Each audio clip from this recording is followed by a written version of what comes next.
It's March. You know what that means. Happy birthday to me! All right, so for those who don't know, I celebrate all of March as my birth month. Oh, and to all of my March babies, happy birthday! Time to celebrate! Yes! So, this peanut butter pie recipe. It's actually the first keto sweet in my kitchen, but that's just because it takes time to get used to the sweeteners, and I'm at that point where I'm used to the sweeteners. So hopefully you're used to the sweeteners. If not, you can give it a try, see if you like it. Maybe this will help you get used to sweeteners. You're welcome in advance if it does. And this is just the perfect treat to like calm that sweet tooth, because we all have that sweet tooth, I'm sure. So that being said, welcome to my kitchen.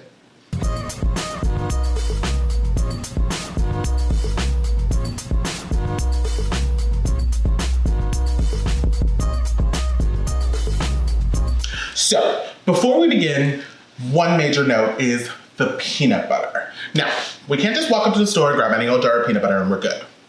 Unless you're not a Ketoan, then by all means. But for us Ketoans,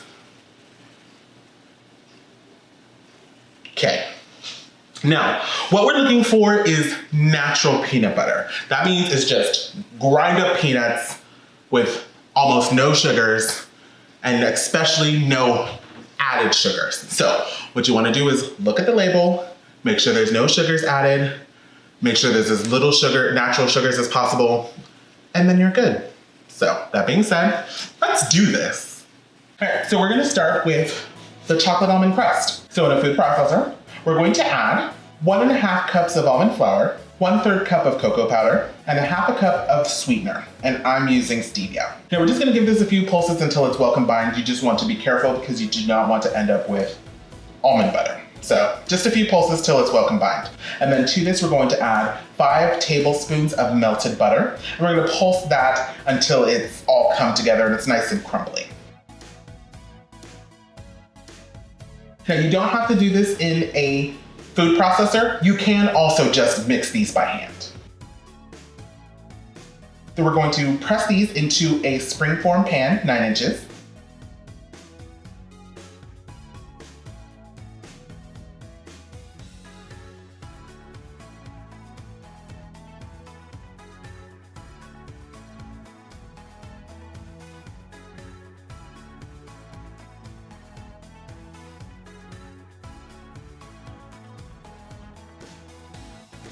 We're gonna bake this at 400 degrees for about 8 to 10 minutes. We're gonna take that out and let that cool. Now, for the pie filling, I whipped up 1.5 cups of heavy whipping cream with 1/2 teaspoon of cream of tartar to soft peaks, and then I set that aside. Into a mixing bowl, we're gonna add 24 ounces or 3 bricks of cream cheese, softened, 3/4 cup of our smooth natural peanut butter, and you can also use any other nut butter as well, and then 3/4 cup of sweetener. Again, I'm using stevia. We're gonna mix that until that's well combined and creamed.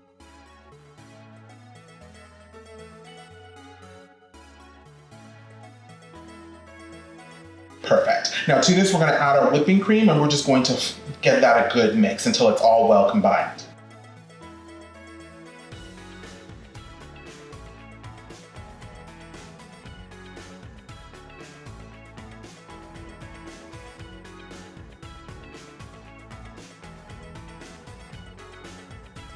Beautiful. Now we're gonna pour our filling over our crust.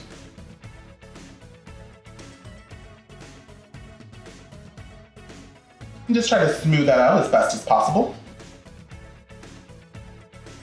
And then this goes in the fridge to chill for about 3 to 4 hours. Or you can toss it into the freezer for about 30 to 45 minutes and then put it in the refrigerator for about 60 to 90 minutes.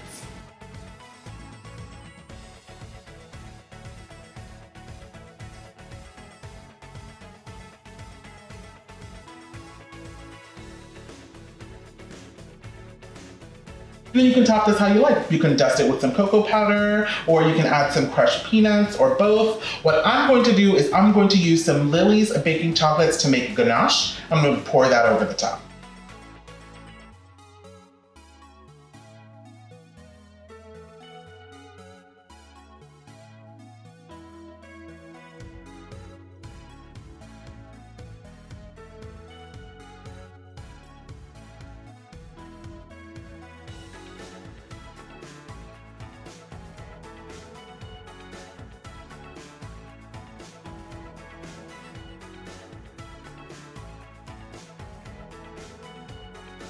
And then you just enjoy this peanut butter pie deliciousness on a plate.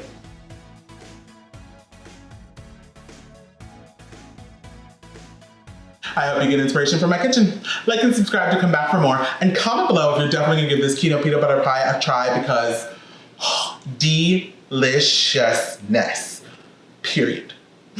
And also my March babies, sign off in the comments below. You can connect with me on any of my social media listed below. Thank you bunches for being here, and I'll catch you back here for more deliciousness.